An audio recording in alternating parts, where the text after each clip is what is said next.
విషయాలు తప్ప మిగిలినవన్నీ మాట్లాడతాడు ఆయన. అసలు ప్రజలకు సంబంధం లేని విషయాలు మాత్రమే మాట్లాడతాడు. తద్వారా మిస్లీడ్ చేయాలని ప్రయత్నం చేస్తున్నాడు. సరే, ఈ 5 ఏళ్లలో ఇచ్చిన హామీలన్నీ టైం టు టైం డెలివరీ చేసినందుకు పేద ప్రజలందరూ చాలా సంతోషంగా ఉన్నారు. అంటే ఇప్పుడు ప్రకటించబోయే మేనిఫెస్టోలో కొత్తగా యాడ్ ఉన్నాయి ఎక్స్పెక్టేషన్స్ ఏమున్నాయి మేడం? ప్రజలకు సంబంధించినంత వరకు ఇన్నాళ్ళు డెలివరీ చేసినవి ఏమున్నాయో అవి ఉన్నాయి. ఫ్యూచర్లో విజన్ ఏదైనా ఉంటే దాన్ని ఆవిష్కరించే ప్రయత్నం చేయాలి. చేసి ఇంకా ఏమున్నా కూడా చెప్పాలనేది మీరు వెయిట్ చేయండి. త్వరలోనే దానికి సంబంధించిన ఇది కూడా క్లారిటీ కూడా వస్తుంది. కానీ ఏది చేసినా జగన్మోహన్ రెడ్డి గారు మాత్రం ఒకటి ఫాలో అవుతారు. తాను చేయగలిగింది మాత్రమే చెప్తారు.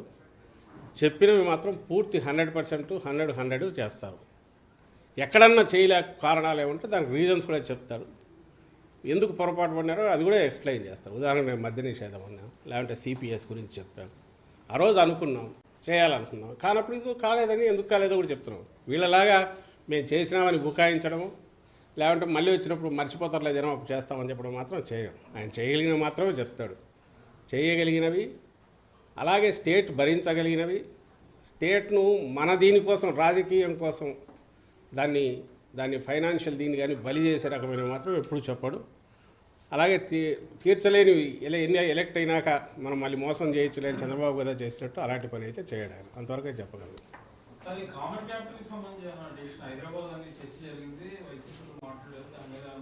దేవుంది అయిపోయింది కదా. ఎవరన్నారు? సుబ్బారెడ్డి గారు ఒక కాంటెక్స్లో ఆయన ఏదో అన్నట్టున్నారు. జనరల్గా ఆస్తులు ఇంకా తేలాల్సినవి ఉన్నాయి, అక్కడి నుంచి మనకు రావాల్సినవి ఉన్నాయి మన ఉద్దేశంతో అన్నట్టున్నారు. కానీ దాని గురించి పార్టీ పరంగా అయితే ఎలాంటి ఇది లేదు. అది అయిపోయింది. అది హిస్టరీ.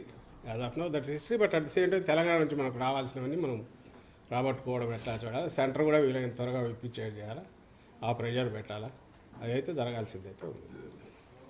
ఓకే.